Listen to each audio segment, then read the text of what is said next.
You're listening to Keith Engle, the host of TGI Sports Talk on the National Streaming Sports Roku channel. Football season is here, and SeatGeek is my go-to for buying tickets. Now with SeatGeek, every single ticket is backed with their buyer guarantee. We've all had plans change, and when you can't make it to the big game, SeatGeek has you covered. They're the only ticketer that allows you to return your tickets ahead of the event for credit with SeatGeek swaps. So when things come up, I know that my tickets won't go to waste. So what are you waiting for? Download the SeatGeek app to maximize your possibilities and shop live events with confidence.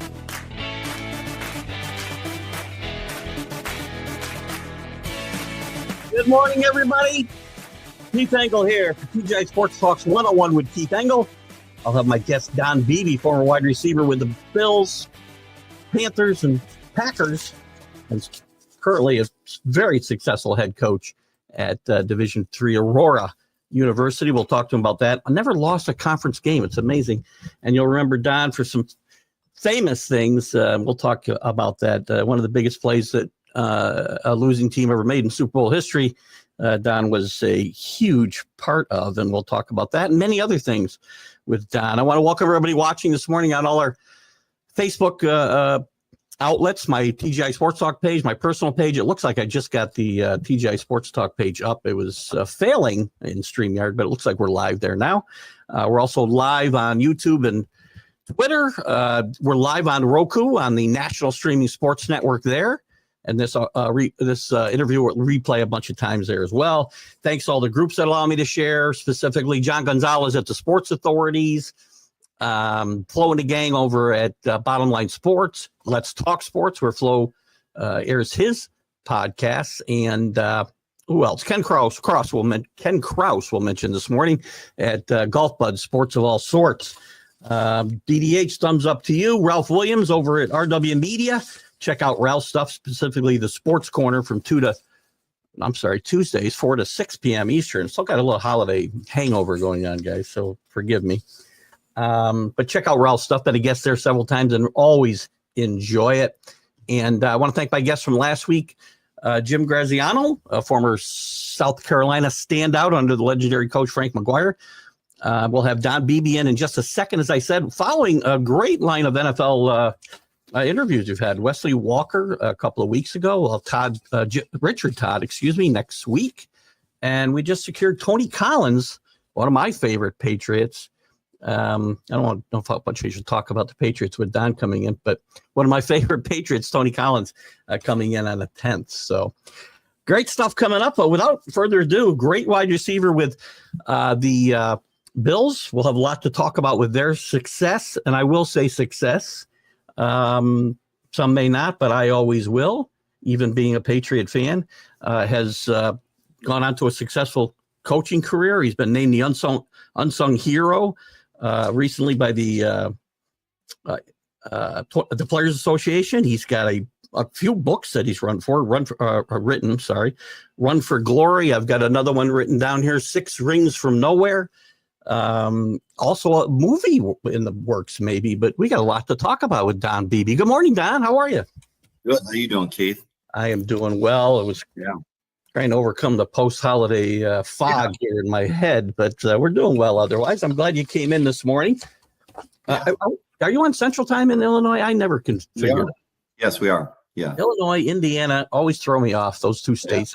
And Arizona, because, they change like they don't change, I should say. Sometimes they're 3 hours, sometimes they're 2 hours because they don't change their clocks. So so we're right on the edge of Central.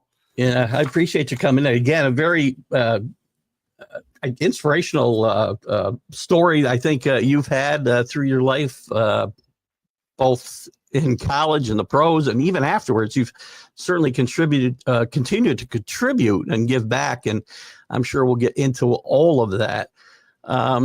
Growing up, when you're growing up in Maple Park, I guess, wasn't it, Illinois? Yeah. How did Don Beebe foresee his life going as you started to get into your formative years, right, and get into sports and whatnot? How did you think your life was going to go? What were your aspirations when you were a kid? That's a great question.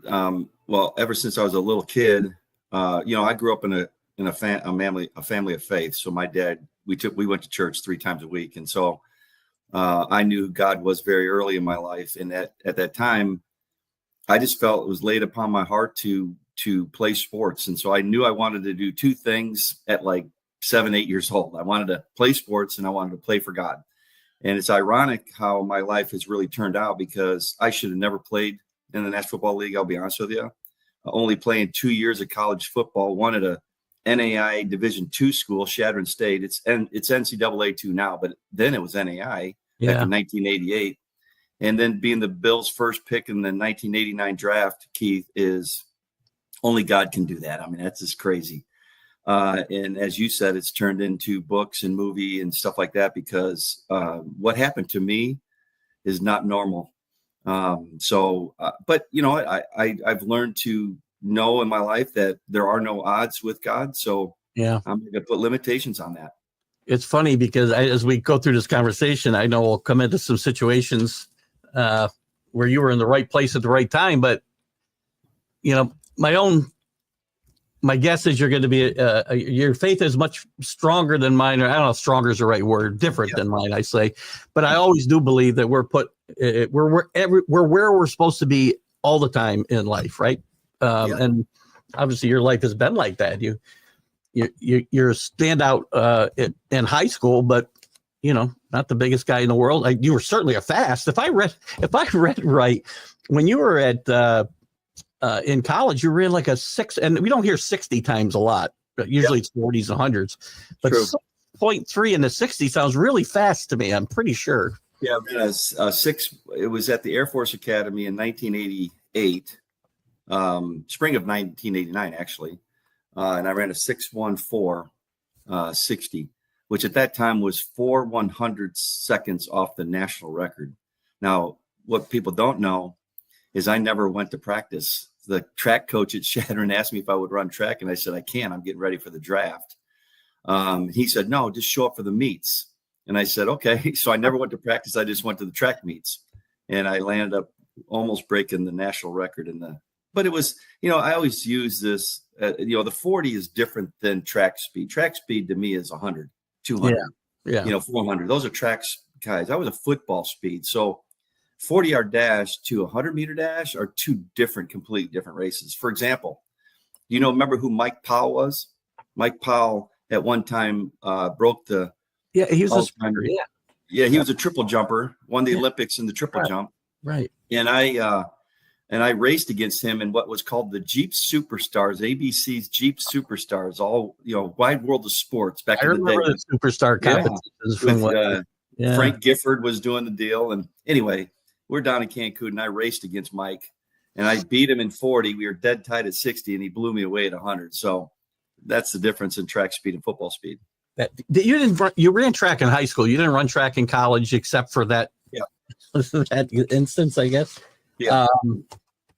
Did you? As you're in college, or I'm sorry, when you're in high school, I'm thinking about college. Did you have Did you have options other than?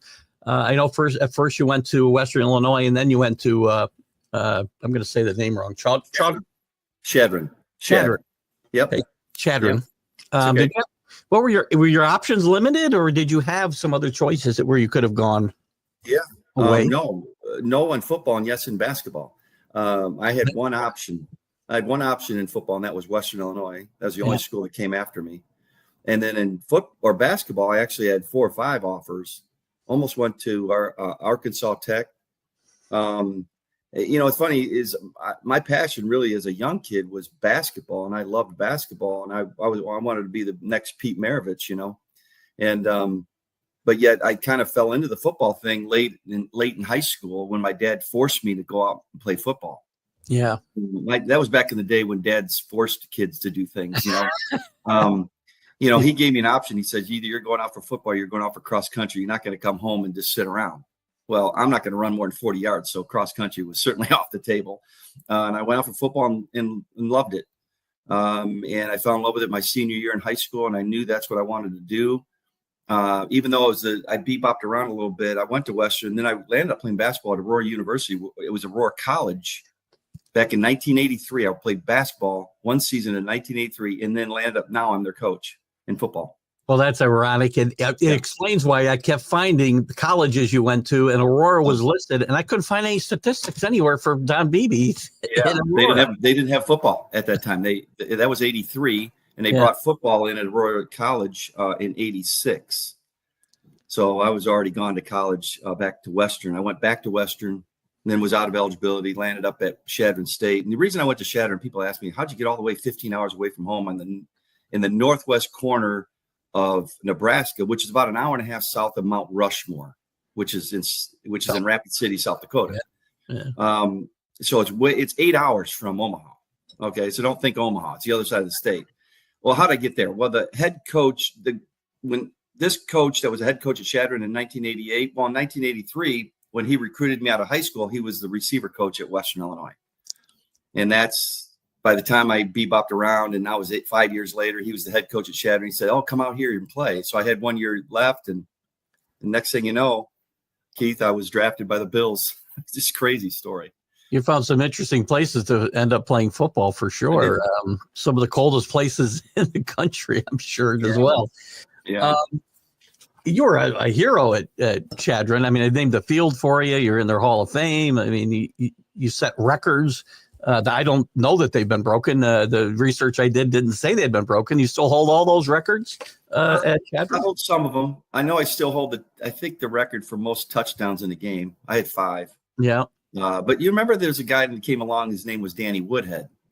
Danny Woodhead played 10 years in the league. Danny Woodhead very well from our Patriot days. So Danny, I think the two, before me now, when I went to Chadron, I asked them, has anybody ever come to, going to the NFL, because I knew I had NFL scouts looking at me when I went to Chadron in 88. And they said, oh, yeah, a guy named Dub Miller in 1935. I was like, okay, well, that's a great track record. So I was the first guy, and then came Danny Woodhead. So we're really the two guys mainly played long careers in the NFL. Well, now that I know that, Danny Woodhead has got to get on the show, and he's got a great shadow to sit in because he doesn't have the numbers, I'm sure, at Chadron that you had, or in the NFL, by the way. Well, just so, real brief, Danny Woodhead has all the records rushing. He was a running back. I was a wide. So, oh, man, he broke Barry Sanders' record for most yards in a career in the NCAA. Yeah, he won. I think, what do they call that? The Outland Trophy or something like that? He won it back-to-back years, which that's crazy. That is crazy. Well, yeah. Danny was a good cog for the Patriots I'll play with the Bills, I believe, as well, for a bit too. So Danny got around the NFL.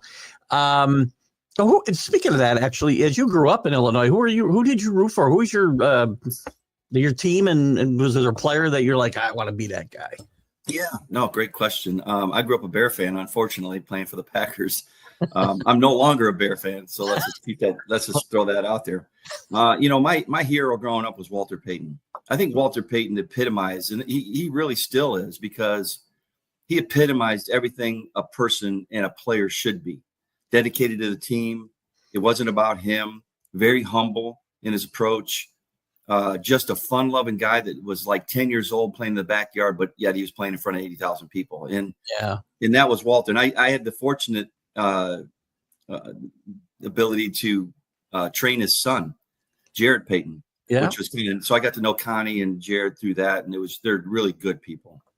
That was after Walter had passed on, or yeah, Walter had already passed. Yeah, good person. No, I don't think it's there's a good reason the humanitarian award is named for Walter Payton. From everything I know, Walter. So, what other who are the other influences in your life as you started towards, getting to be we can call it a big time athlete, even playing Division III, right? Well, outside of football, obviously my faith and then my father were big, which was big for me because coaching young boys at high school for 14 years and then now coaching young men in college, it gave me two great examples. Now, my coaching style is hopefully a strong reflection of my mentor, Coach Levy, how to run a program, how to treat men with respect and get respect back. You don't get respect. You have to earn that. players will never care what you know unless you know how much you care. So you gotta, and that was Coach Levy. Speaking of that, we just celebrated his 99th birthday. Cornelius Bennett, God bless him. Yeah. Herman Thomas, Jim, Steve Tasker, and all these guys came back and into Chicago. We met downtown and took him to dinner for his 99th birthday. So it was kind of cool. It was saw a video of that. Somebody had videoed it and put it on Facebook. It was really cool. He looks great for 99 years old. He's an amazing human being. I mean, let's face it. Probably the most humble Hall of Fame person you could ever meet. No doubt. Now, as far as X's and O's in the game of football, Mike Holmgren was amazing. He knew X's and O's as good as anybody. And obviously his protege is Andy Reid, who I sat next to for 2 years as he was a tight end coach in Green Bay when I was there. And he's just an incredible human being as well. And then as far as wide receiver and just understanding the craft of, I could argue the greatest 2 wide receiver coaches in NFL history. I had Charlie Joyner in Buffalo, played 18 years with the Chargers, and Hall of Fame guy. And then, by the way, I had this guy named Sherm Lewis, who was the offensive coordinator, but he taught me a lot of things as far as wide receiver. And he was the wide receiver coach to, the Jerry Rice. So I just had 2 great guys to learn from as far as that craft. But when it comes to just X's and O's, Mike Holmgren, when it comes out to run a program and treat people, Coach Levy is incredible. Excellent. Real quick, anybody putting comments up, we'll get to those before we get out of the show.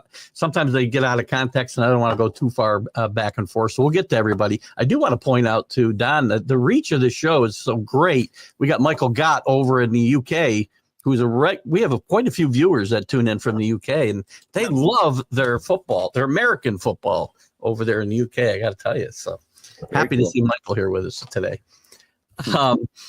Let's talk about getting drafted by the Bills. 3rd round draft pick. Again, coming out of a small school like you did, it's hard to get noticed. How do you get noticed and become a 3rd round draft pick in the NFL? Yeah, again, another good question. How does a guy come from NAI Division II Shadron State and then be a team's first pick in the NFL? Okay, well, first of all, I go back to God. There was a guy by the name that God used. His name was Bill Giles. Now, Bill Giles was what they call a combine scout. He wasn't an NFL scout for any one team specifically. His job was to go around the country, and he had the Midwest, and he had to work out guys. And he needs to find who could be the top 300 guys to get invited to the show, right? That back in Indianapolis at that time. Yeah. It was a Hoosier Dome then in the 80s. Well, how in the world is a guy from Shadron State going to get invited to that? Think about that for a second. That's crazy. It's not a lot of players given the number of Division I schools, right? So this guy came in, I want to say it was probably late December, early January, and worked me out. He had been doing it at that time like 30 some years. And at the end of the workout, and to his dying day, he actually never told me what I ran, but his wife at the funeral gave me the stopwatch he timed me in, which is kind of cool. And I still have that stopwatch. On the time? Was it still on the time? No, it wasn't still on the time. Oh, okay. That would have been that would have been cool. But he timed me in the 40, and he sat me down at the end of it. He said, Don, he says, man, I've been doing this for a long time. He says, I've never timed anybody this fast on my watch or have this great of a workout. He says, I'm going to do everything I can to get you into the combine. He says, I'm going to give you my highest grade I've ever given to anybody. And I was like, think about that. How many guys that he's probably seen over 30 some years, and he's telling me, that's just insane to think about. Well, 2 weeks later, I got a letter from the combine people, and I got invited. And I had to drive up to Rapid City for 2 hours, catch a puddle jumper to Denver, to O'Hare, to Indianapolis. It's quite the deal. And I literally, and this is kind of a funny story, I went into the combine, had no clue what to expect. You talk about somebody that's so naive, walking into something that is incredible. There's Troy Aikman, Barry Sanders, Deion Sanders, you name it. They were all there. Every GM, every head coach in the NFL, there were 28 teams at that time, were there. And all I did was walk in with my jeans on and a shirt and my backpack and a coat because it's cold. And I walk into my room at the Crown Plaza, which is right down the street from the Hoosier Dome at that time. And my Mike Barber was my roommate. He played wide receiver at Marshall University. And I walked into the room, and no sooner did I walk in the room and we shook hands and the door knocked, and it was a concierge of the Crown Plaza. And this lady had 2 Nike shoe boxes. So I opened the door because I was up, and I grabbed the boxes, and these are for Mike Barber. I went over to give him the mic, and Mike goes, and I said, "What are these?" He goes, "Well, these are my shoes that my agent sent me to run the 40 in, tomorrow." And I was like, "Agent? Track shoes?" I was like, "What do you mean?" He goes, "You don't have an agent?" I said, "No, I didn't even know I needed one at that time." Okay. So, and then he goes, "Well, what are you going to run the 40 in tomorrow?" And I looked down at my shoes, and I said that my high school fishing shoes, my old ASIC high school fishing shoes, and believe this or not, Keith, and this is the honest truth, if I had a shoe in front of me, I could show you, is that the right sole halfway was unglued. So when I ran, it flopped. And I ran a 4.25 and a flopping fishing shoe. So that's kind of a funny joke that went around the NFL for a while. And I broke at that year, and I say this not to brag, but I say this because this had to happen. Is I ran a 4.25 at the same time that Deion Sanders ran that year, and we broke the all-time record. Didn't know it at the time. And that record stood for 17 years until Chris Johnson of the Titans broke it when he ran a 4.23. So that had to happen. If that doesn't happen, there's no way I'm getting drafted. But you break an all-time record in the NFL from middle of nowhere, Nebraska, that takes notice now. And 21 teams, I had to do 21 personal workouts over the course of the next month and a half, 2 months before the draft. Crazy. Do you think the combine,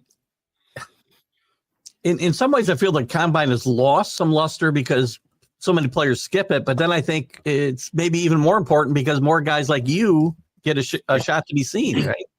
Yeah, no, for guys like me, it's an absolute must. If I don't go to the combine, nobody knows who I am. Yeah. I would have never played. But for guys that everybody knows, if you play at Alabama or Georgia or whatever, and you're a top 5 pick, top 10 pick, what's the sense really? Okay. So, but if you're a middle of the road or certainly a no-name guy, you have to go. I mean, you have no option. Now, It has become way more publicized than it was. That in 89, this was been April or February of 89. Nobody could get in. If you remember, nobody could get in the dome. No media, nobody could get in. They would all wait outside the doors. Only people that could get in is you had to have an NFL pass. So you had to be an NFL personnel, coach, GM, whatever, or an invite, which was about 300 players. And it was Deadsville when you walked in there. And it was just a 3-day workout. Then now, I mean, it's a commercial. I mean, it's just so commercialized, and I mean, it's every minute of it on the NFL Network, right? Yeah. So that's why I didn't know what I ran in the 40-yard dash, because nobody knew. What they reported on ESPN that night wasn't true. And how I found out, this is kind of funny, is in 2000. Now I retired in spring of '98. Okay, after 9 years in the NFL, I said it was time to go. I retired, so I started a business called House of Speed. I started training athletes and stuff like this. And I was at the combine in 2002 or 2003. So I'm training some guys. Now I'm sitting in the box, and I'm up there with Tony Dungy and Bill Polian. Bill Polian at that point was the GM of the Indianapolis Colts. Well, he's the one that drafted me in '89 when he was the GM of the Bills. So I know Bill very well. And we're sitting there, and he looks over at me and goes, "Hey, Beebs, you still hold the 40-yard dash record." And I was like, "What are you talking about?" He goes, "Yeah, you and Deion ran 4.25. I didn't know that until then. So it was kind of a really well-kept secret back in those days. Now everybody knows what guys are running the second they cross the line. It wasn't that way in '89. Yeah, that's interesting. Even then, so your success there running what you ran, I mean, did you foresee being picked in the 3rd round that high? Again, fairly high in my mind. Yeah.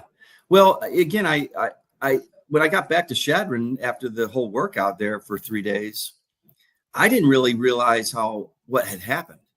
I literally walked home to Chadron. I got to what we call the mother-in-law house. We had a small house, 800 square feet. It was, we were college students, and the Oakland Raiders, they were the Oakland then, and the Green Bay Packers were literally on my doorstep of my door waiting for me. Interesting. I was like, yeah, now at that time I was like, oh God, what are you guys doing here? He goes, well, you caused quite a stir there in Indianapolis.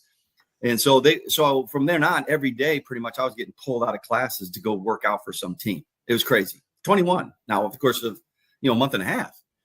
And at that time I knew I had to get an agent. So I got Bob Lamont, who was the perfect person for me. And just so you know, Bob Lamont is one of the greatest agents of all time. He had Mike Holmgren. He has Andy Reid. He had a lot of players at that time, but he got away from the players. Now he's into all coaches and GMs.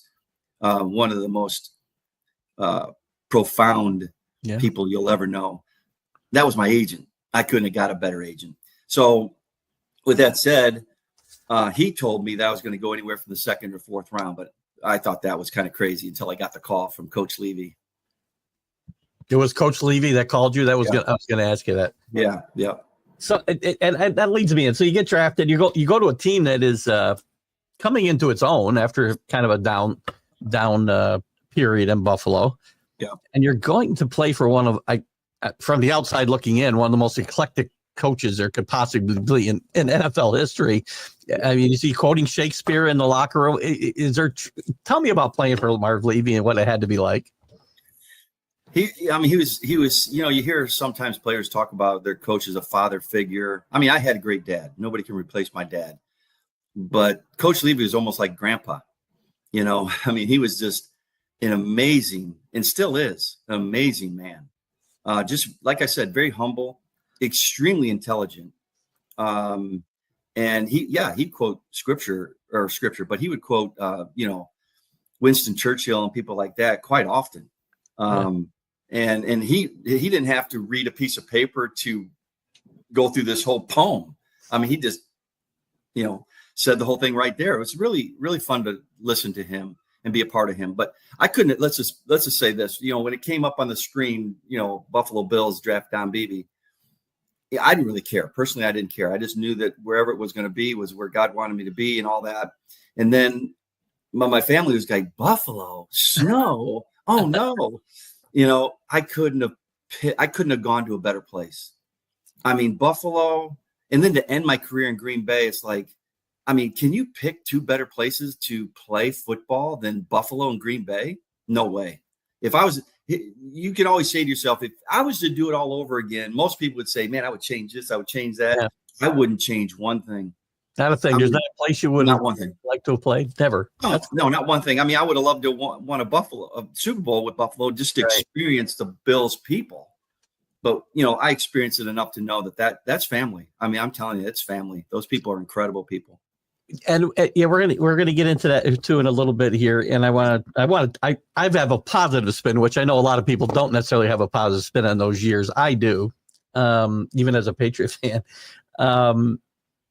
Just to stick with Coach Levy for a second, special teams coach. Why do special team coaches succeed as head coaches so often when other coordinators seem to fail? At least it seems that way from where I sit. Is there something?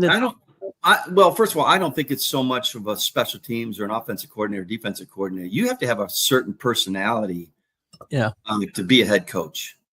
And the number one thing I think that every great head coach that I had two things. Okay. A, you knew there was a line you didn't cross. And if you crossed it, man, there's consequences to pay. It didn't matter if you had number 4 or number 12 on the back of your thing or a player that was never going to play. And if you don't know number 4, that's Brett Favre, and number 12 is Jim Kelly. So it didn't matter. I mean, there's a price to pay. And at the same time, okay, you knew that coach really cared. Okay, you knew the organization cared. The NFL, you know that the NFL, the organizations care. You look at the 49ers and you look at the Bills and the Packers and throw Dallas in there. I mean, I can't stand Dallas, but they really support their players and the team and the organization from an owner's standpoint. You look at the Bears. I'm sorry, the Bears they're not good, and it all starts at the top. I don't say that to be mean or anything. It just it is the way it is. You got to spend money to make money. And so, but going from a coach's standpoint, what makes a great head coach is that the players are bought into what the coach says every day. They're just bought into what this guy says. They're not rolling their eyes. They're not like, whatever. They're not getting bored. they're just inspired on a daily basis. And when you're listening to Winston Churchill, I mean, you would think, Winston Churchill, what's that got to do with football? But the way he did it was just attractive. I mean, you love the guy. You go through a wall for the guy. And I think that is, and when you're still going to dinner with the guy and he's 99 years old and they fly in from all over the country. I mean, Andre Reed came from San Diego. We had like 9-10 guys that took him to dinner. I mean, that's family, and that's rare in sports. I'll be honest. That's really rare. It is rare, probably rarer today than even then. But as far as that team, again, they were just getting over the hump when you got over the hump your second year. I know you missed that Super Bowl, but there were a ton of great players, obviously, on that team. Who were the real leaders in that clubhouse? Or was it just a family and everybody led everybody? I mean, you got to have leaders, though, don't you? Well, I would say, the underlining guys. I mean, they're well-known guys, Pro Bowl guys. I think the mouthpiece for the defense would have been Darryl Talley. Okay, I think the mouthpiece when he spoke was Kent Hall, the center. Yeah. So I think that Darryl kind of spoke more than Kent. Kent was kind of a quiet guy, but when Kent did speak, I mean, it was profound. I think those, and there's a lot of leaders, but those were probably the two rocks. I will say this, though. I think it's something that we somewhat lacked when it got to the Super Bowl. And what I mean by that is this, going to 4 Super Bowls, the pressure started to mount. You lose the first one. Yeah, we could have won. And, it was a great game and all that. And then we go up to Minnesota and we get blown out. You could say the loss, the helmet and the whole thing, that had nothing to do with it. But people, the media it was a frenzy. That's why you lost. No, it wasn't. Okay. And then you go to Dallas and we play Dallas and we're playing out in Pasadena. And it just unraveled. I mean, 9 turnovers. Think about that. 9 turnovers in one game. There's no way you're winning this game. What resulted in to be a decent game through first half or so just was a blowout.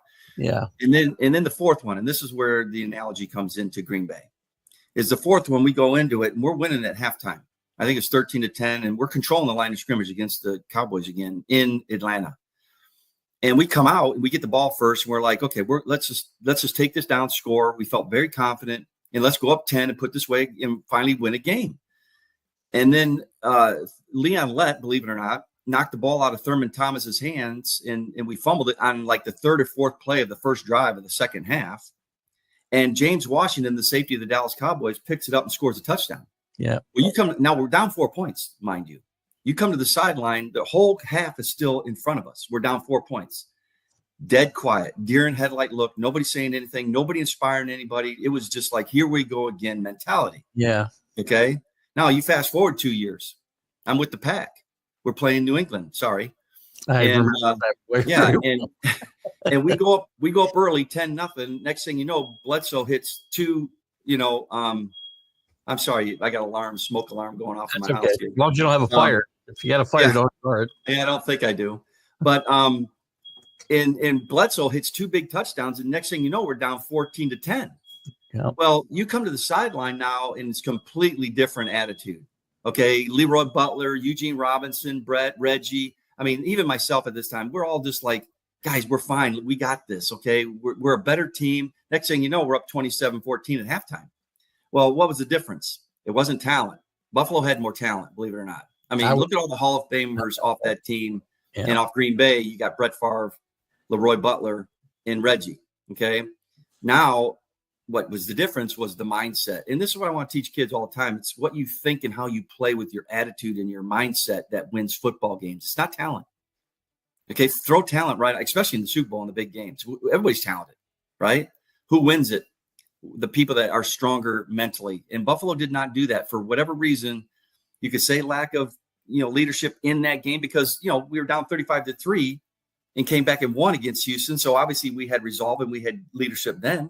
Yeah. We won so many games in the 90s that we had to have some kind of leadership. We did. But when it came to the Super Bowl, it was just different for us. We struggled with. I had this thought, and I'd love to get your thoughts on this. Obviously, getting to 4 straight Super Bowls in the first place is a great achievement. Nobody's ever done that. No, very few people want to talk about that or do talk about that. They focus on the losses, which is human nature, right? Yeah. But I have this theory that if Scott Norwood makes that field goal, I know you didn't get a chance of playing that game, that specific Super Bowl, I believe, but I have this theory that if he makes that field goal, you guys may very well have won 3 Super Bowls, 2, 3, whatever number.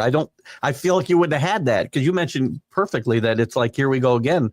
Yeah. Anytime something happened, right? You think that's. Yeah. Yeah. Unfortunately, I broke my leg December 23rd in the Miami game right before the playoffs started that year. So I didn't get to play. I do agree with what you're saying. I do believe that if we win that game, that we probably run off 2, maybe 3 more. It's possible. Okay. Because it's all confidence. That's all it is. It's like missing a 3-foot putt and you go to the next hole, you're probably going to miss another 3-foot putt. Yeah. Chances are. I will say this, that what most people don't know is Scott Norwood's kick. He hit that exactly how he wanted to kick it. How do I know that? Because Frank Reich, who is the holder, was my roommate. And I remember talking to Frank that night, and he said, Beebs, when he came off his foot, there was no doubt it was going in because in pregame, when he was warming up and kicking, every ball had a slight hook to it. And so when he hit it, it would slightly come in. So he hit that, and think about it, it was 3/4 up that field goal. Yeah. Okay, so he boomed it. He could have made it from 60 easy. Yeah. So, but it just, for whatever reason, it just stayed straight and it didn't move that time. But Scott Norwood hit that right where he wanted to hit it. It just didn't go in. Nobody, just so you know, nobody from the organization of the Bills players blame Scott at all. How did the fans react to Scott after that? Well, all you have to do is go back, if you can find it on YouTube or whatever. When we came back and we flew, and you saw everybody downtown, and all the Bills guys went down there, and it was just jam packed with thousands of people. And what were they saying? They were yelling out Scotty, Scott. They wanted to talk to Scotty, and Scotty got up, and it was emotional for him. I mean, it just was. I mean, that's the kind of guy he was. He cares, right? And the Bills players love Scotty Norwood. The fans love Scotty Norwood. The true fans, let's just put it that way. Yeah. And there's a lot of them. There's a lot of them. Love Scott Norwood. And when he comes back, he's a very popular guy. I don't know. And again, you can speak to this better than I can. Obviously, I don't know if there's another city hosting a NFL team that would have reacted to 4 straight Super Bowl losses the way Buffalo had. And just, Chris Burton always talks about, what was it? A circle in the wagons, right? Yeah. Nobody circles the wagons like the Buffalo Bills. He doesn't like the Buffalo Bills. And the fans, I think, are part of that. They didn't really, never turned on your team at all, or the players. Even that was the first one, but even through all of those travails, did you feel negativity at all during that time from the fan base? Some of them, obviously, there's going to be some. You're going to do that if you win the Super Bowl. You're going to get that. Well, that's good. It's like, I've learned one thing as a coach. Every time you make a decision, it's like a referee blowing the whistle. Half the people love you and half the people hate you. I mean, it's just the way it is. Yeah. So that's why you, as a coach and a player, you got to get out of the realm of trying to please people. Okay. Because you're going to fail. But you understand, you focus on the real fan, the real Buffalo Bill fan, their family.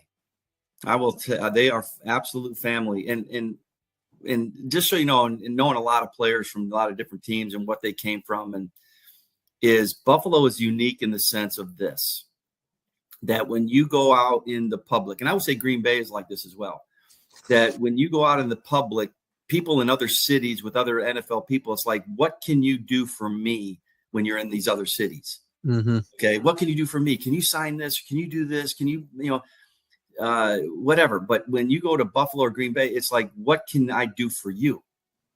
You want dinner is free. So there was dinner in Buffalo. What's that? I don't know if I've ever. I don't think I ever have. It's just the people are nuts. And even at 60 years old, I go back and it's like you never miss a beat. When I got with the guys, back in September, I think it was September. We celebrated Coach Levy's 99th birthday. When we got back together, the 10 of us, it was like going back in 30 years and like we never missed a beat. See, that's what family does. And all it is just catching up on what's going on in your life. But but that's what makes Buffalo Buffalo. Yeah, It really is. I mean, it's just if I was to, my son played, in the league as well. I wish he could have played at one of those two teams because it's extremely unique. It's from a fan base.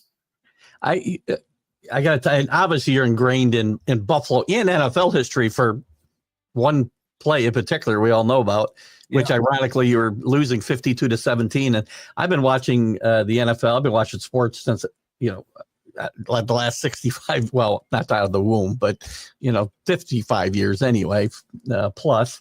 And I can't think 52-17. You talked about the loss to the Cowboys in Pasadena, right? That was the Pasadena game. Yeah. Leon let it's always gets longer. I don't remember how far he ran, but it feels like you chased him down 90 yards to knock the ball out of his hand at the 1 yard line. And I cannot think of another player, and I mean this in all sincerity, another player I've ever watched play that would have chased him 90 yards or whatever it was and knocked that ball out. And it's ingrained you, not I'm sure just in Buffalo, but in NFL lore forever. And I'm sure you've talked about this a gazillion times, but what were you thinking at that moment? Well, literally, what was I thinking? I was doing a fly pattern down the left side of the field. There's 52-17, 4 or 5 minutes left of the game. We're not coming back. We're not going to come back. This ain't going to be a Houston game that we just did a couple weeks before that. We're going to lose. And so I always would say this. My dad used to say this. Coach Levy used to say this a lot too, that your character will be revealed in every game that you play. More importantly, your character, who you really are is going to show when things aren't going well.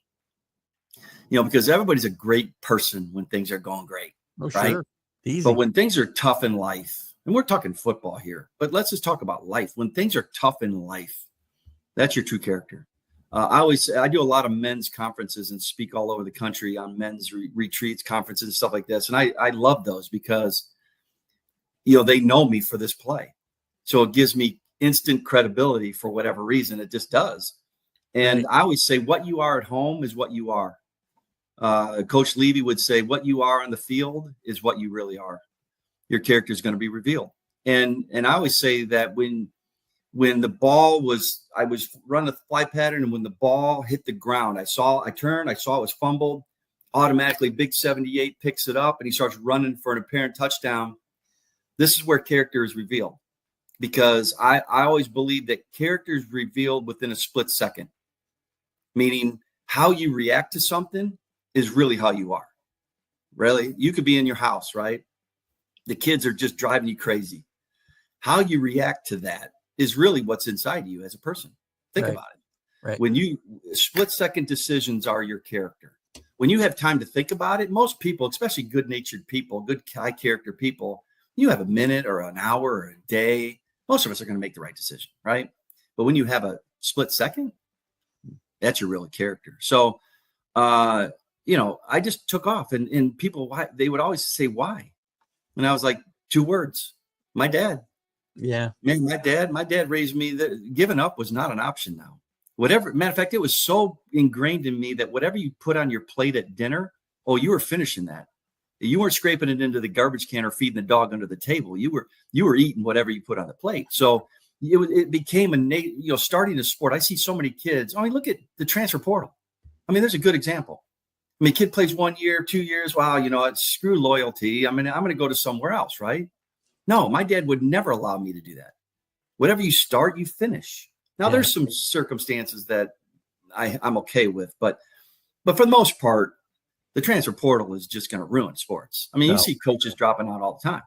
Look at the guy from Miami, the basketball coach just dropped out. It's just crazy. So, so when you're literally, I was thinking, people, this is the main question I get is, what were you thinking when you were running down the field right in front of the bench of the Dallas Cowboys? I was like, seriously? I was like, how am I going to tackle this 300-pound man? That's what I was thinking. I was going to jump on Leon's back, and he would have rode me right out the back of the end zone, right? It would have been a football foul. But he made my job easy, and I always tell people that it happened right inside the 1 yard line. They didn't have replay that year, if you remember, so they couldn't replay it. but it happened. If I would have thought about it for just a split second, I would have never made the play. Yeah. I just reacted. So I always tell kids that reaction is not something that is a light switch that you can just turn on and off. It's ingrained at you at a very young age by your coaches and your parents and peers, who you are. This creates this character of who you are. And I'll be honest with you, now that I'm in the recruiting game, I recruit character, number one, hands down, before I recruit talent. I'm going to win a lot more games when I recruit character. Now, if I have talent to go with that character, yeah, I'm going to be in the running of winning it all, whatever it all is. So, yeah, there's no question character is so evident in today's sports. Have you and Leon obviously was involved in another play in the NFL that's pretty famous on a Thanksgiving Day as well. He had the misfortune being involved in two of those similar faux pas. Have you and Leon, besides the Super Bowl that came later, have you interacted through the years and talked about that play at all? The very first time we met was 2 months after the Super Bowl. Austin Murphy, who's a writer for the Sports Illustrated, calls me. Would you be willing to do an article? It becomes such a big thing in America. I mean, I still listen, Keith. I still get letters today, 1 years, whatever it is now, 31 years later. I'm still getting letters every single day. Here's today's. This fan mail. That's okay. awesome. Yeah. And every one of them, almost everyone talks about the Leon Lett play. I mean, that's nuts. The miles that play has gotten is crazy. So they asked if I'd be willing to do it. And I said, yeah, as long as Leon wants to do it, that's no problem. So we met in West Palm Beach, Florida at a coffee shop. I'm there early because I'm always early. And then walked this 300-pound man. This would be the first time I ever met him, right? I get up out of my chair, go over there, shake his hand. And I said, Leon, I just want you to know I'm Don Beebe. I agreed to do this as long as there be no physical abuse. So he was a very quiet, unassuming, gentle giant of a personality, to be honest with you. Yeah. Great guy. So we really got to know each other. About 10 years after that, we met in Chicago for 3 days, spent 3 days together, filming some stuff. I've got to know Leon very well. I'm a big fan of Leon Lett. Let's just put it that way. What a great guy. That's awesome. Yeah. It's fun. There's one more game I want to talk to about in Buffalo, because we talked about the Super Bowls and things piling on, right? But you guys have the greatest comeback in playoff history against Houston in the playoffs. What was it? I mean, again, it would fly against what we already talked about, although it wasn't a Super Bowl, still a big game.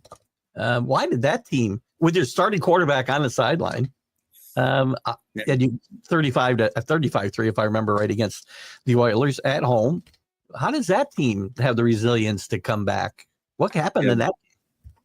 Well, 2 words: Frank Reich. Yeah. I had the inside story of that because I was Frank's roommate. So I remember, I'll never forget, I woke up. We usually, we'll wake up early on game day. We'll go down, get breakfast, have chapel, watch film, whatever. And this morning, when I woke up, he was gone already. And I was like, that was kind of strange that, that never happens. And so I put my shorts on, shirt on. I'm going down there with, no socks, no nothing. I'm walking downstairs trying to find him. Where's Frank? I mean, this is crazy. I mean, we've got, playoff game, for crying out loud. And it's a cold, blustery, Buffalo morning in the middle of December, I think it was. And I go and I can't find him. And then I look out in the parking lot, and his S10 Blazer was smoke was coming out of his muffler. So, because it was really cold, and his windows were all fogged up. I was like, what in the world is he doing? So I walk out there, no shoes on, and I tap on his window, and I'm like, what are you doing? He goes, hey, Beebs, he goes, I got to write these words down to this song, And I was like, we're having a playoff game and you're writing words down to a song, and the song was from Michael English, In Christ Alone. And so I was like, okay, Frank. He said, don't worry about it, Beebs. I'll tell you about it later. Okay, good. I'm good. So I walk away. Then comes the game, right? Last thing I thought about was that morning, we're getting our tails whooped. Yeah. But Frank was the one guy that just kept pacing, just walking up and down and not sitting down, nothing like this. And now, it's 28-3 at halftime, and Daryl's yelling at us and screaming at us, which he should have. And Frank was just, somebody said to Frank, hey, it was Coach Levy, actually. He says, you had the greatest comeback in college history. He said, go do the same in pro. That's what he said to him. And it was when he was at Maryland. He beat, right. I think, Miami, I think, in a great comeback. But so we go out there, and he's all fired up, and boom, throws a pick six to Bubba McDowell. Now it's 35-3. Okay. There ain't no way we're coming back. It was like, it got to the point where it was like, everybody was like, Frank, just sit down. Okay. But Frank kept pacing. Next thing you know, things just started to unravel for the Oilers. We score, then we get the onside kick. Then Frank throws one to me. And then we stop him. And then he throws 3 in a row to Andre. And it just like in a matter of what felt like seconds, everything turned around. Now, again, Frank is a man of faith too. If you don't know that, he is. And we get into the locker room after this crazy, unbelievable game. And he's getting rushed down to the media thing. And he goes, stop, halfway down the stairs. He's like, stop, I got to go back. And he went and got those words to what he wrote down. And he's in front of everybody in national media. He wrote and he worded and he said the words to the song. So that was kind of the inside story of what was really going on. And it was really how Frank used that whole comeback to never give up as well. I mean, we have 2 great never give up stories, him in the greatest comeback and me running down a guy in a blowout. But our message is the same. Never give up. And so it just really cool to see how Frank has used that story over the years to just not glorify himself, glorify something better than him. And that's his faith in Christ. Yeah. That's a great story. Yeah. Yeah. As we move on to your career in Green Bay, which was shorter, what precipitated you leaving Buffalo and moving on again? And this is why I love Coach Levy, because listen, when guys get cut now, well, even back then, you get cut, you feel sorry, you're mad at the world and everything like this. And when we do this in our society today, I mean, people just say something and we just take it all out of context. And it's like, they're so offended. I mean, it's like, come on, man. First of all, just get over yourself. Okay. Let's just put this bluntly. Okay. And you really don't know what that person, his intention is anyway, or her, or whatever she might have said. Well, Coach Levy, like a true man of character, instead of announcing it to the media or, like nowadays, texting you or emailing you, or no, right. Coach would bring you into his office. Matter of fact, he still writes me handwritten letters today. I mean, come on, who does that? He's 99 years old and he'll still write handwritten letters, right? That's nuts. So, anyway, he brings me in his office, said, Don, man, you've had a great career here. Love you. He says, we're just going to move in a different, younger guys. And that's kind of the goal. Hey, listen, it's a business. I get it. And I shook his hand, gave him a hug and said, man, I appreciate it, Coach. Thanks for drafting me. Thank you for giving me a shot. Thanks for allowing me to stay here 6 years. I'm grateful. Okay. And then I went to Carolina for the year and then to Green Bay. But man, because of that, that's what makes men like Coach Levy great men, is because he's a great man of character. When you get to Green Bay, this is a weird question, I guess, but does a player like yourself take more pride in getting to 4 straight Super Bowls, even though you didn't win one, which is a great accomplishment in my mind? I'm always going to say that. Or actually winning that one game? Well, first of all, which is harder? I would say the first one. Yeah, no question about it. Matter of fact, I'll even go as far as saying this. How many teams have won back-to-back Super Bowls? Plenty. Plenty. Pittsburgh did it twice. Yeah. Yeah, so I mean, 49ers, Dallas. I mean, there's a lot of teams that fit into that category, but there's only one. The Patriots played that division. Don't forget the Patriots. Yeah, yeah. So, yeah, that's right. The you only forgot the Patriots here, Don.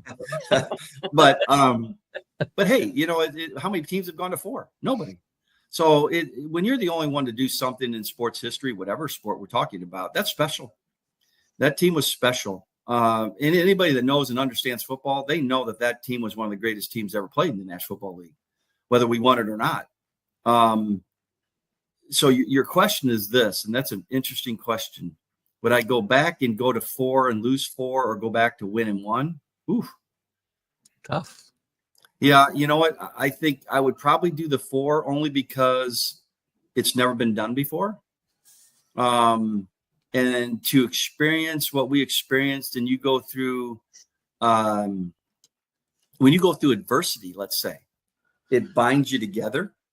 It really brought, I mean, think about the core I just told you about that, takes Coach Levy to his 99th birthday. I mean, what sports teams do that? I can only think of one, and that would have been the 60s with Lombardi.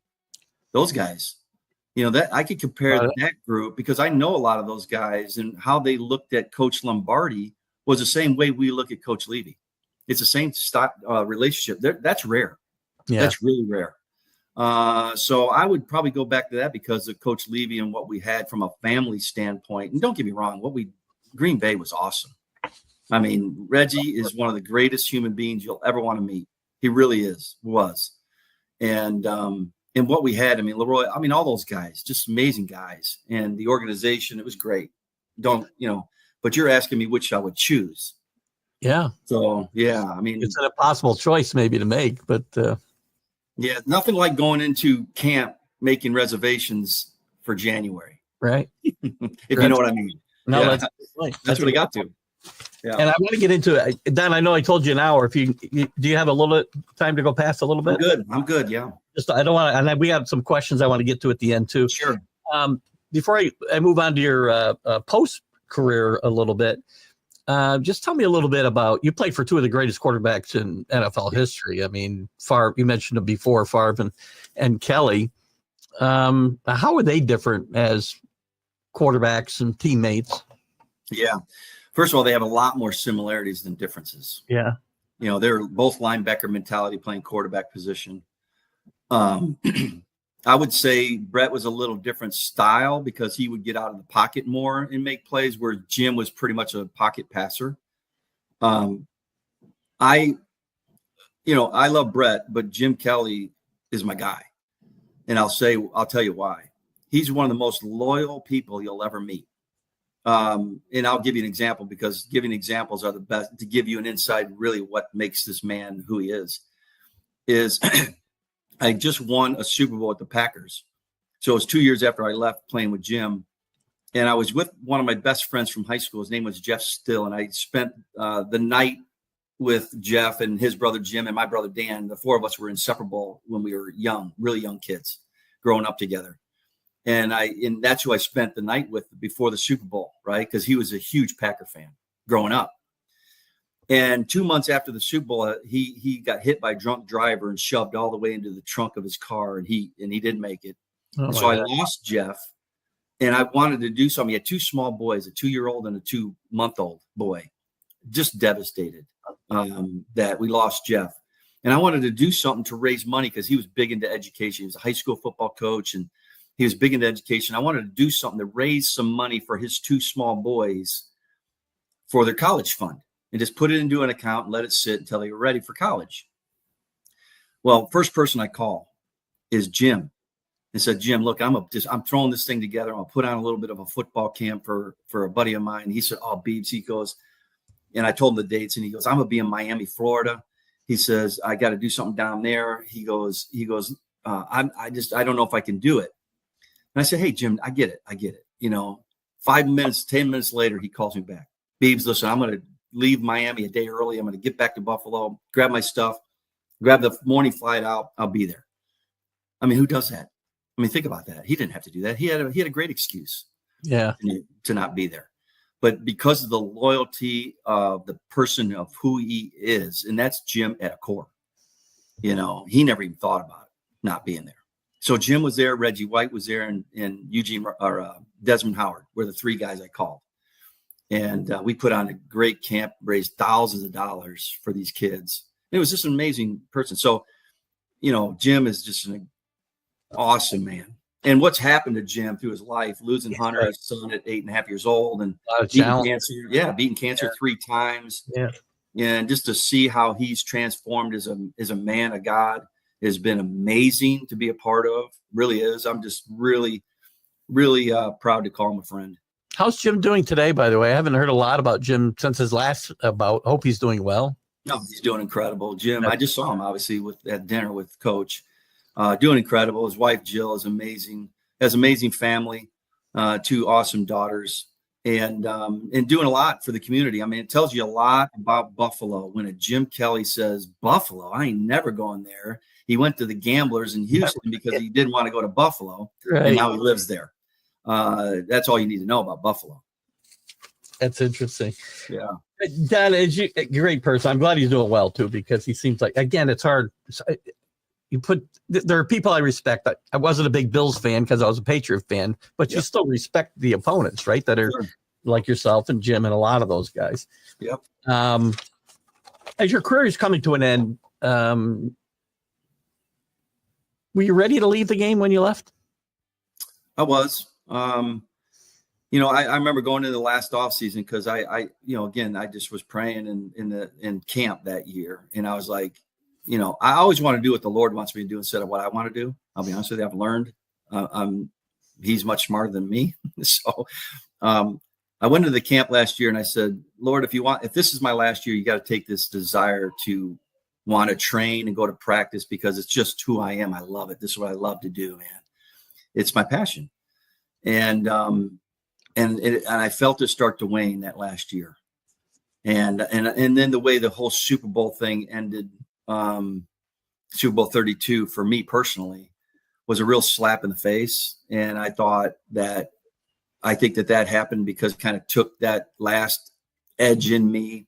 I had a chance to get on a plane and go to Oakland and maybe sign another year or two with the Oakland Raiders and John Gruden at that time. And I just decided that I decided no. I told my agent I was done. I had 3 kids now, 3 kids at that time. Now I have 4, but and it was the right decision. When it's the right decision, when you can look back 30 years later and say, yeah, that was the right decision. I had no regrets. I did everything I wanted to do and get everything I could out of my body. I got 0 regrets when it comes to playing football. I had a lot of fun. It's amazing the number of guys I talk to that really don't have regrets, that, they got everything they could out of their career and they're happy with that. There's a few, but that maybe felt they left something there. But most of them are very happy with the way their lives turned out because of their path. When you retire, you started a business, House of Speed, which I think you referred to a little bit before when you were training players and such. Are you still doing that some today? Because I didn't see where it ended. It just said you started doing this and continue to do it. I did. I don't know if you could do that and coach at the same time. You're still doing it? I started in 98 and then in 2021. So 23 years later. Yeah. I tried to do it for about a year and a half when I was a head coach at Aurora University, which I'm still there now. I just finished my 6th year there. Yeah. I tried to do it and it was crazy. I'm 55 years old and I'm working all day, get lead practice at 6 and then, oh, by the way, go train at 7:00 at night. I barely got dinner in. I love working, but that was getting crazy for me. So I had to stop doing House of Speed after 23 years and just became a full-time college coach. Well, your coaching career itself, it started an interesting way at Aurora Christian schools, and you got the chance to coach with your brother, David, and if I got it right, David was a defense coordinator, Dan was the AD. Yep. What drove you to do that, get into coaching? What was the drive for you to get into coaching in the first place? Yeah, good question. So when I retired in 98, I knew I wanted to be around sports, and I knew I had a calling to impact young adults, young kids. And what better way to do than training kids? And so this was in 98 now. Remind me, training speed for kids was a complete unknown then. Yeah. Nobody was doing this. Right. And Dr. Shute, my partner, and we just talking over lunch. And I was like, hey, let's start a business that trains athletes. So House of Pain was kind of a cool name. My wife, House of Pain. I said, how about House of Speed? And that was it. It just came literally over dinner. And that's where it came from. So we started training it. But you know what? After 6 years of doing it, Keith, I just felt like training a kid one time a week was not enough to impact a person. So what better way to do that than coach? The opportunity opened up over at Aurora Christian. It was a dilapidated building. It had no football field. It had no weight room. And it had 17 kids in the whole football program from freshmen through seniors. And I was like, God, really? I was like, no, please. Can I really do this? I mean, seriously? So I had doubts, but yet when I'm all in, man. I mean, I'm pedal to the metal type of guy. So we did. Me and my brother, I called him. I said, let's go coach. He owned an IT company, which he still does. And we just volunteers. We volunteered there for 14 years. He's still coaching. He just finished his 21st He's year. still there. I know he took over for you. Yeah. He's the head coach now. He took it over when I left. Yeah. And we turned this, what we call the Bad News Bears on steroids, and just inspiring young men, because talent doesn't win. Okay. Inspiring a young man. What wins is what beats in your chest and what you think in your mind. That's what wins. And that's all coaches can do. Coaches don't win football games. Players win the games. All coaches can do is change the way you think and give you passion and heart and create a culture of winning, right? So learning from great coaches like Coach Levy, that's all I did. I just stole from Coach, how to do that. And that first year, we went 10-2 and went all the way to the quarters. And this was a team that had never won a playoff game. There was 2 teams in their own conference they hadn't even beat. And we went on a 10-year run, and we're still the only team in Aurora history. And Aurora is the second largest city in Illinois outside of Chicago. We're still the only team in Aurora that has ever won. And I think there's 8 high schools that has ever won a state championship. And Aurora Christian's been to 3 and won 2. So it's really kind of cool to see what Dave, my brother, and I were able to kind of just create really out of nothing. But to see where the program is today, I mean, they have a beautiful football field, an incredible locker room, an incredible weight room. Just really, really cool to see Aurora Christian where it is today. This seems like a story similar to Hoosiers in basketball when you look at it from what you took it from to what it is, I guess. It's been compared to that. I mean, articles had come through the years, in the early years especially. Yeah. It was somewhat, very similar to that. That's interesting. Yeah. So you move on from there and you go to Aurora, which I guess is your alma mater. I said it yesterday and I was like, is it really his alma mater? Because I couldn't figure out that. One of them. One of them. I couldn't understand why I kept seeing Aurora College as one of your colleges, but now I understand. So you go back to your alma mater, or one of them, and you've been, I guess you could call it successful when you're 51-10 and never lost a conference game. And how many years you've been there now? 6. Never lost a Yeah. you haven't been over the top of a championship necessarily, but you've had some great success. Yeah. Well, again, I don't. The credit is not it. I did. All I did was, if I was smart enough to do something, it was smart enough to take notes from people smarter than me. And I just learned. I mean, that's part of life. I mean, you learn from others. Don't think you got all the answers, because I don't, and I never will. And I never want to change that way of thinking. I just learned from, coaches that I had, father figure that is still alive at 87 years old. I still learn from, that inspires me. So all I want to do, if I never want to lose, the ability to care, because when people know that you care, they're willing to listen. Like I said earlier. And when you I've always said that if you could take a kid that has half the talent of this guy that has a lot of talent, but this guy here, he doesn't have passion. He just gets up out of bed and he looks like LeBron James. I mean, he's just a stud. Okay. But he doesn't have passion and heart. But this guy here, he's a lunch pail guy. He's coming every day. I'm going to kick your tail almost every time with this guy, and I want this guy.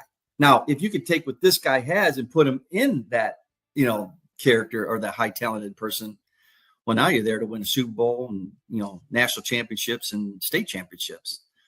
So you just got to find that right guy. I mean, that's my biggest job, is to find that right fit of a person for what we're looking for, and then go with the talent. And so I don't know, those days at Aurora Christian really molded me as a coach. I learned a lot going through that. But now here at Aurora, I love Aurora University. I'm having the time of my life coaching these young men. I say this quite often. We don't have any knuckleheads. Okay. We just don't. They don't last very long. It's impossible. But yeah. Knucklehead is a guy that shows up when he wants to. He sleeps in meetings. Right. Yeah. I mean, those are knuckleheads. They don't go to class. We just finished our last semester, and our average GPA of 114 guys was a 3.27. Yeah, that's crazy. 54% of our football team was a 3.5 or higher. Yeah, that's impressive. When and these kids are. You take more pride in that than your record? Oh, no doubt. Yeah, no doubt. I'm not here to win football games. I'm not. If I was in this business to win football games, I look at that as pretty shallow. Yeah. I mean, that's just not who I am, and that's never the way I want to approach it. I'm here to mentor young men, and part of that is getting good grades. You know, you're going to go out of here and you're going to have a degree, period. And I promise every parent that they're going to do that. If I have anything to do with it, they're going to get good grades. You know, because I know if they're going to class, I know if they're turning in their homework. I know that because professors, they know that I care, and they reach out to me and tell me. And then that young man is in my office and we're talking about it. Why are you not going to class? Why are you not turning your homework in? So I care. I want them to come out of here, you know, because when you learn these attributes, automatically it's going to make you a better father. It's going to make you a better husband. It's going to make you a better employer. It just does. Again, it's not that light switch we can just turn on and off. It's a year in, year out, day in, day out process of developing who you become. Do you think, and is it even possible for that approach should be taken at the higher levels of college football as well? Absolutely. Can it be? Well, is it harder? I'll say yes. I think that's probably why a guy like Nick Saban, part of the reason, and I don't know Nick, probably got out. He saw that he saw that it was becoming an NFL process, and you know, to the highest bidder goes. It's sad because we're teaching young adults wrong principles of life and how to treat people. I'm sorry, it's just wrong. Agreed. I don't care what anybody says, it's wrong. So it's just sad to see that. But I'm never going to lose that way of, there's always going to be people and young adults that want to listen, that want to do it the right way and develop who they are as a person. Matter of fact, I had a kid last year. His name was Jalen Jordan, our star defensive tackle. He was a junior. He said, you know, coach, he goes, I want to put myself in the portal. And it came to me as quite a shock. And I always ask why. I always want to know the why, because there's a lot of answers to that question. And he says, you know, I just want to know what it feels like to come out in front of 80,000 people. And I said, well, I can't give you that. Okay. But I said, I'll tell you what, Jalen, because that's a dream of yours and that's what you want to do. If an FBS school, let's go try to find one. If an FBS school gives you a full ride scholarship, because at our school at Division III, you got to pay to play, right? Right. So, and they give you a full ride, and you're going to play, because I know you, Jalen, you're not going to want to go to this FBS and not play. That would be a big mistake, right? If you can find that, I said, I'll help you pack. Well, he got 4 FCS offers. Okay. They weren't going to give him the 80,000 people that he said. And he held true to his word. He had 4 full ride scholarships and he turned them all down to stay at AU to play. Now that's a man of character to me, right? They're not just, he knew what he really wanted. It wasn't about, you know, he just wanted to know what it felt like, you know, run out in Notre Dame or whatever that is. Well, so it, you know, but most guys, and what people don't realize is kids at D3 level that have this dream to go D1 or FBS or FCS, and they leave in the portal. It's like 8 or 9 out of 10 of them never play again, let alone go to a team. They never play again because they can't find a home. So it's very dangerous grounds, and kids don't know that, you know. But I don't know. I'm all for nil money. I mean, if a kid can make money, I just would put limits on it. Yeah. You know, somebody's making the money and the money's going somewhere. So who better to give it to some kids to help them out a little bit? But what it's gotten to is ridiculous. Okay. You know, when these kids are the penthouse and driving around Lamborghinis and they're 19 years old, $10 million to transfer. What are we teaching them? What are we teaching them? No, I'm all for just limit it, you know?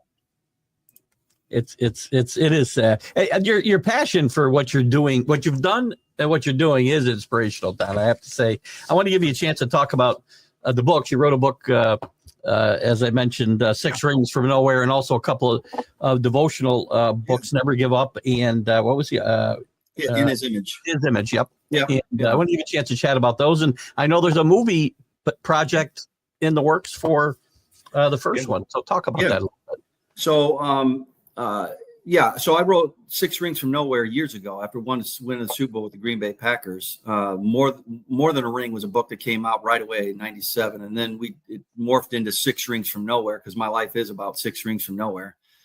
And then just recently, over the last 8 months or so, I was approached by this company called Kaifek out of Nashville to write a wide receiver book, believe it or not. And I was like, I got no interest. Sure, I could write one, but I don't really want to. But the whole idea came to me about, gosh, there's a lot of devotionals out there, but there's not a lot of devotionals that are written by a former player. There's athletic devotionals, there's dad devotionals, mom devotionals, marriage devotionals, there are all kinds of them, right? In fact, I just got one for Christmas, Stand Firm devotional. So there's all kinds of them. So this whole idea about athletics and the never give up story. I mean, how can I turn this in that would inspire athletes or anybody really? Because life is all about never giving up. And so I did write. I wrote this devotional right here. It's called Never Give Up, and I put on the cover of it the play, the Leon running them down. And this is it's a very simple read. Okay, it takes you a few minutes to read one, and there's only 12. There's only 12 devotionals, and these are life stories that have happened to me. And I let it off with the Leon Let Play, obviously. But there's other things that have happened to me in my career and life that helps people navigate. And then they wanted me to do another one on dads. So I did. I wrote this one here. It's called In His Image. It's a dad's devotional.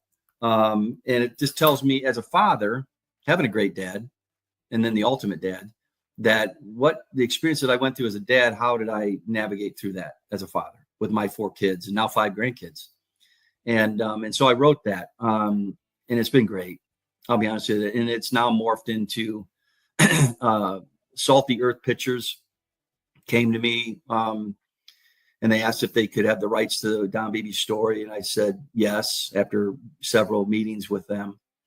And they've wrote the script already. The script is written, and they're taking funding right now. And it's going to be starting film. Obviously they're going to say maybe sometime early 26, and by the end of 26, early 27, I think the running title right now is Running for Glory, or Run for Glory. Run for Glory. Yeah. Yeah. And listen, I'll be honest with you, Keith, I never thought I was a book guy or movie guy. It's just not me. But if I can use that platform to impact young people or anybody, I'm all for that. I could care less about me. I could care less what it does for me. I don't really, I'm good with life.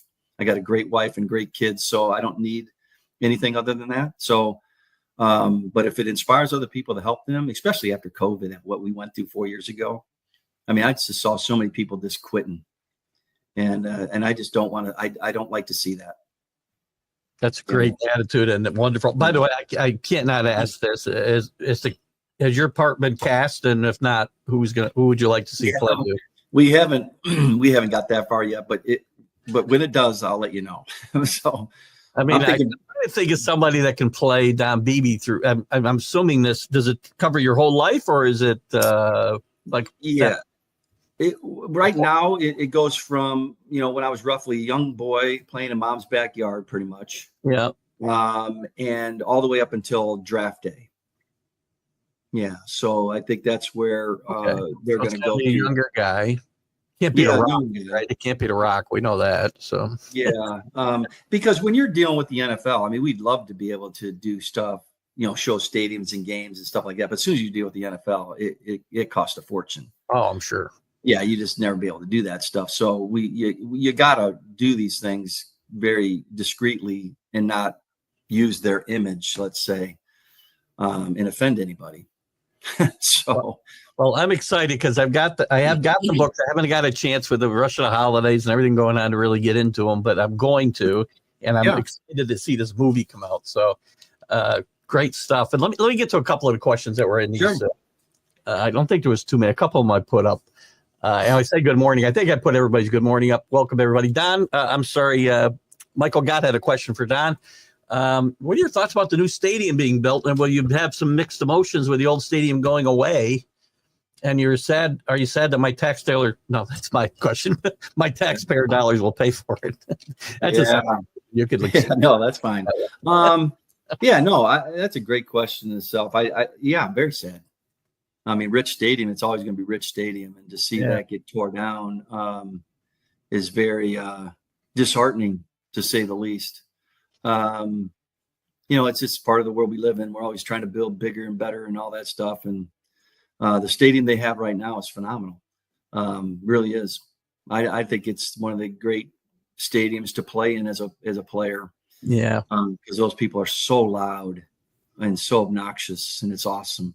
I've been there as a visiting fan, and it is an experience you have to experience to really appreciate it. I can tell you, it really is. It's a cool stadium to go back to and just watch a game. Same thing with Lambeau. I mean, Lambeau is amazing too. But I wish they wouldn't. No, it'll never be the same for me, and for all those things, it's never going to be the same. I hate seeing these baseball, football. I hate seeing all these old stadiums disappear. There's so much character in them. Bob Hildberg, who's a great Patriot and historian, by the way, talks about Danny Woodhood, you talked about earlier, 1,199 regular season yards and 10 rushing touchdowns with the Patriots over the 3 seasons that he was there. Danny's a stud. Great player. And in Columbus, our resident Ohio State fan says he wants to know if you remember the hit from Felix Wright of the Browns in a divisional playoff game at Cleveland. I still believe the Browns it should have been the Browns' ball. Apparently, Ed's holding a little grudge here. I don't know. But listen, it's funny that you bring that up, Keith, or Ed does here. I remember it like it was yesterday. I still have ill effects in my neck. It ripped my neck muscle. So every once in a while, my right side locks up here, and I got to get it worked on because there's still scar tissue in there. However, it's funny you say this because I remember being on a plane, and I want to say it was McNally, the referee, head of referees at that time in the late 80s, early 90s. And I saw him on a plane, and nobody knew how to make this call. You think about this, nobody knew how to make this call of what had happened, because for people that are listening that don't remember it, I was coming across the middle right before halftime. Jim threw it a little bit high, went up to try to get it. I was about 18 yards down the field. Excuse me. And I went to catch the ball, and my feet got cut underneath me by Felix Wright, the safety of the Cleveland Browns. And I landed literally right on, you can YouTube it. And they started calling me pogo stick, because I landed on my head and I bounced off my head and it came off the ground. And then the ball popped out. So what they called was an incomplete pass. That's the only thing that it couldn't have been. Okay, it couldn't have been an incomplete pass. Either A, it was down by contact, or B, it was an interception, because the ball popped up and he caught the ball and the ball never hit the ground. But the referee, I saw him on a plane, and he came, and I was coming up to him, and he saw me coming, and he goes, "It was a catch." I was like, well, you didn't even know I was going to ask you. He goes, "Yeah, I do." He goes, they study all these plays at the end of the year. These obscure plays, they study them, and this is one of them. And he says, "You were down by contact." I personally didn't care, but it was either that or an interception. It was definitely not an incomplete pass. You mentioned before I go on to some other comments, you mentioned your lingering effects. Were there a lot of players have had lasting injuries that affect them, or things that affect them later in life? We know about CTE and all this.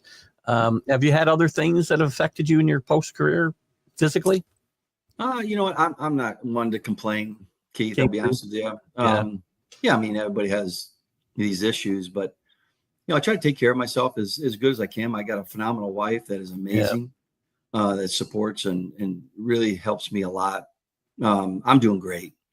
I'll be honest, at 60, I feel great.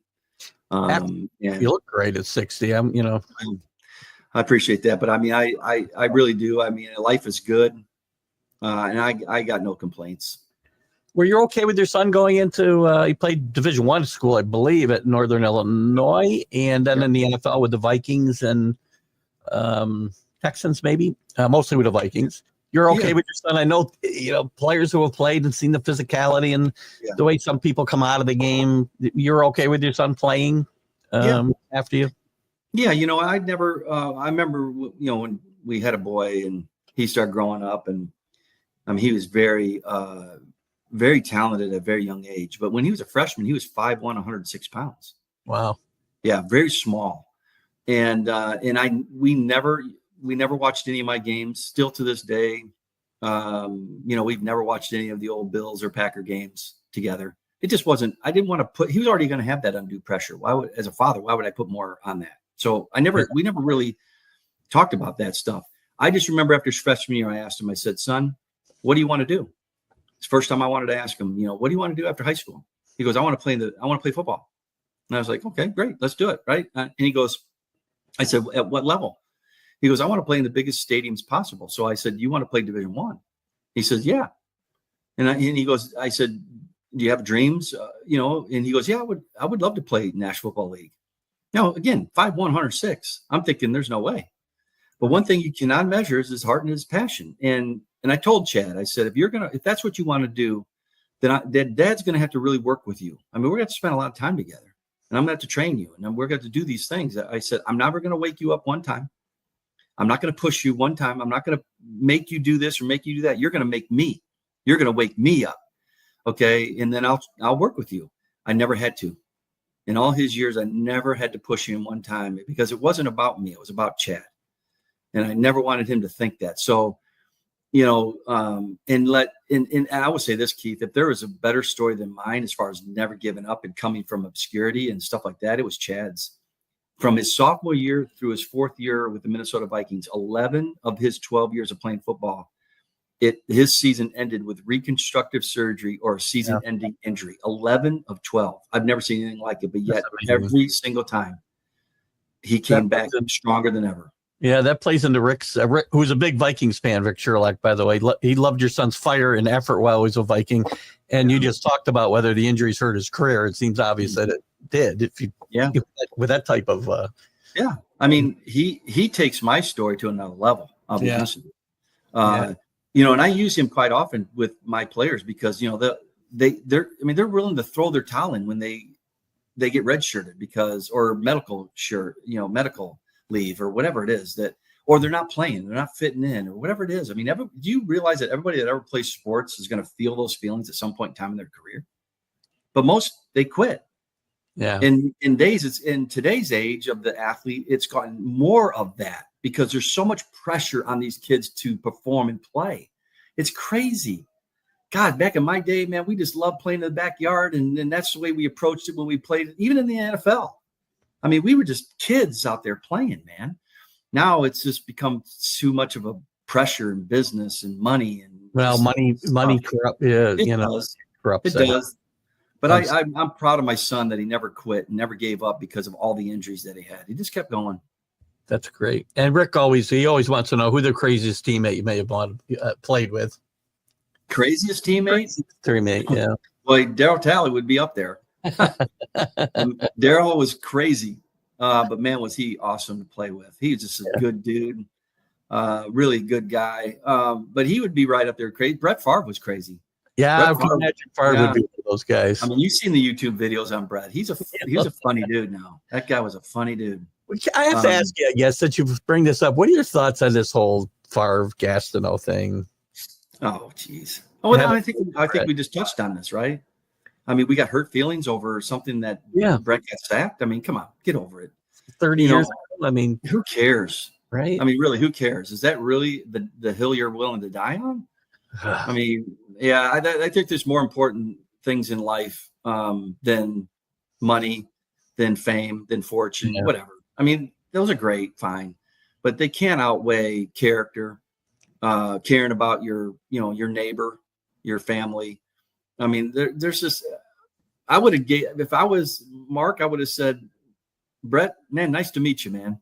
You're a heck of a football player, Oh, and by the way, I would have ribbed him a little bit, just having fun. Yeah, sure. But I wouldn't have. Yeah. I mean, holding a grudge like that has got to hurt you physically, mentally, however, Well, one thing I've learned in life, Keith, is that when people hold grudges, what lands up happening is it affects you more than it affects that person. Yeah. What do they care? They don't care most of them, right? And I will also add to this that everybody who's ever walked this earth at some point in time could hold a grudge against somebody. Without a doubt. Without a So doubt. why live your life like that? It's crazy. Negative energy, just it's wasted energy, right? It's Wasted. just, yeah, for It is sure. I wasted. try to tell people that work for me that. Michael says there's a great YouTube video out there for Don Beebe on YouTube. I found there's a lot of them out there, but this one highlights 15 minutes. It's titled "White Flash the Hustler." Shows you Don's famous play knocking the ball from Leon Lett, which we've talked about, obviously. So, listen, you guys want to see more of Don's highlights? Just go to YouTube. There's a few there, more than a few. We talked about that. Let's see, where was I? Hey, Don, what do you think about Josh Allen and the Bills? There's a good question. Yeah, I love him. I absolutely love Josh Allen. I love the style of play. I love the way he approaches the game. He doesn't care about his body. He doesn't care about money. He doesn't care about anything. That dude just wants to win. A little like And Brett Favre. He's a lot like Brett Favre and Jim. I mean, just so much like those two. Buffalo is very fortunate to have Josh Allen, no doubt. Fits the city of Buffalo very well, Josh Allen. Sure. Hey, listen, and he's a dangerous threat. As long as he's standing, they got a chance. They got to keep him healthy. But he is. Did you see a difference in him this year? I see a difference in him. He still plays with wild abandon sometimes, but he's more in control and doesn't make the big mistake, it seems, this year. Yeah. Well, I mean, two things. One, it's coaching, and two, it's maturity. Yeah. I mean, he's matured. I mean, he's just a gun. I mean, I look at Brett and how he morphed into what he became. And I always said this, that if Brett Favre didn't have Mike Holmgren as his coach, we would have never known Brett Favre. And that's the honest truth. Mike taught him the game. Mike taught him how to be a quarterback instead of just a gunslinger and just having fun. The same thing could be said about Josh. Josh is a reckless abandon. I mean, he just loves to go out there and play, and he's gotten smarter, and he's made better decisions. Listen, great quarterbacks do two things very well. Okay. They make great decisions, and they got great timing on their throws. When they can do those two things, how big their arm is and how athletic they are and all these things. I mean, look at Tom Brady. He's the greatest of these two areas. Him and Peyton Manning are the two greatest of these areas. Okay, great timing in the throws and tremendous decision makers. And that's what made him great. Now, because, you could look at Peyton and say, well, he didn't have a big arm. Doesn't matter. Who cares? He never really threw a tight spiral, and he never really could spin it very well. Who cares? That doesn't make a great quarterback. What makes a great quarterback is great timing and great decision making, period. 100%. Yep. James Martin talks about, he wants to say hello, and he loved those teams and the great teams you played for in the 90s. That's a repeat. There's something interesting coming up here I want to get to. Just watch a clip of Don's catch in 93 on YouTube. Big hit from Steelers Gary Jones. How did you hold on to that football? You remember all the big hits? Oh, yeah. Yeah, I remember them. Michael, great question. I use this one. People ask me this all the time. What was the greatest hit you ever took? No doubt. It was Gary Jones on Monday Night Football against the Steelers in Pittsburgh. So I wish I'd have kept the helmet because they had to take my face mask off because it bent my face mask. Oh, jeez. So people ask me, what's it like catching a ball? I said, it's kind of like being in a car accident. No, not making fun of or, making light of a car accident. I get it. But it's very similar. Very similar. And I've been in a car accident when my head went flying up and hit the windshield and shattered the windshield. So it's like, it kind of felt like that.